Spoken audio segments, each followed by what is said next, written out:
আসসালামু আলাইকুম প্রিয় ভিউয়ার্স, আশা করি সকলেই ভালো আছেন। আলহামদুলিল্লাহ আমিও ভালো আছি।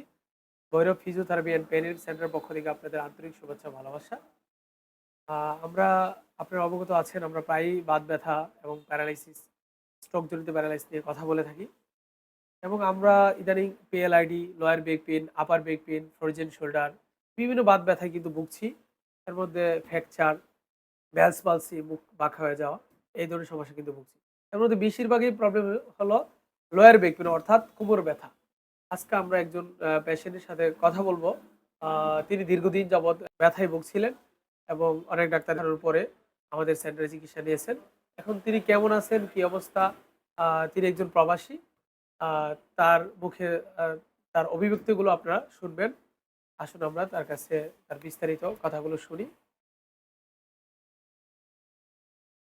আসসালামু আলাইকুম। আমি দীর্ঘদিন প্রায় ৪ বছর যাবত এই ব্যথায় ভুগতেছি। কোমর ব্যথা। বিভিন্ন ডাক্তার দেখাইছি আর ব্যথার ওষুধ খাই। মাঝে মধ্যে ওষুধ খাইলে বা ব্যথা ভালো হয়ে যায়গা। আর ওষুধ না খাইলে ব্যথাটা শুরু হয়ে যায়। প্রবাসে থাকি তো ব্যথাটা প্রচুর ব্যথা করে। কোমর থেকে পায়ের দিকে চলে যায় ব্যথা। তো আমি ভৈরব ফিজিওথেরাপি সেন্টারে আসছি। আগে বাইরে থেকে দেখছি। দেখার পরে এখানে আসলাম। এখানে দীর্ঘদিন যাবত চিকিৎসা নিলাম। প্রায় ১৫ দিন ১ মাস হয়ে যাবত চিকিৎসা নিলাম। আল্লাহর রহমতে এখন অনেক সুস্থ আছি। বলতে কি ব্যথা এখন নাই আমার। এখন তো আর ওষুধ খাওয়া লাগতেছে না। না, এখন কোনো ওষুধও খাই না আর ব্যথাও নাই আল্লাহর রহমতে আপনি ইনশাআল্লাহ। তো বাহিরে তো কন্টিনিউ ওষুধ খেতেন না? কন্টিনিউ ব্যথার ওষুধ খাইতে হইতো। না হইলে আজকাল একদিন না খাইলে ব্যথা করতো আমার। পায়ের দিকে ব্যথা চলে যেত ব্যথার কারণে কাজও করতে সমস্যা হইতো। আপনাকে হিজামা থেরাপি দিছে, এই যে যে কাপিং থেরাপিটা দিছে। কাপিং থেরাপিও নিছি। কাপিং থেরাপি নেওয়ার পরে ব্যথাটা একদম চলে গেছে গা। এখন খুব ভালো আছে আল্লাহর রহমতে সুস্থ হইছি। বাকিটা আল্লাহ পাকের ইচ্ছা। ধন্যবাদ। আ আসসালামু আলাইকুম প্রিয় ভিউয়ার্স।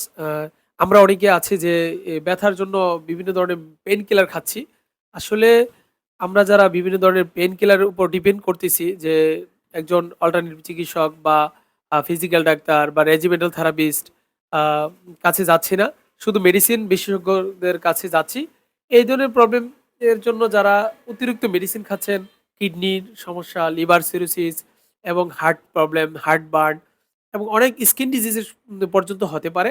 আমরা যারা এই ধরনের প্রবলেমে ভুগছি, লোয়ার ব্যাক পেইন, আপার ব্যাক পেইন অর্থাৎ কোমর ব্যথা বা পিঠে ব্যথা, আমরা ফিজিওথেরাপি, হিজামা থেরাপি, আকুপাংচার, ইয়োগা এই ধরনের ট্রিটমেন্ট করে কিন্তু আমরা সম্পূর্ণ সুস্থ হতে পারি ইনশাআল্লাহ। প্রিয় ভিউয়ার্স, এটাই বলব, যারা দীর্ঘদিন যাবৎ ব্যথায় ভুগছেন আপনারা কাপিং থেরাপি অর্থাৎ হিজামা থেরাপি এটি গ্রহণ করতে পারেন এবং অসংখ্য রোগীদের আমাদের রিভিউ রয়েছে যারা বিভিন্ন ব্যথায় দীর্ঘদিন যাবৎ ভুগছিলেন, তারা সুস্থ হয়েছে। আপনিও সুস্থ হবেন, নিরাশ হওয়ার কিছু নাই। সবাই ভালো থাকুন, সুস্থ থাকুন। আসসালামু আলাইকুম। আল্লাহ হাফেজ।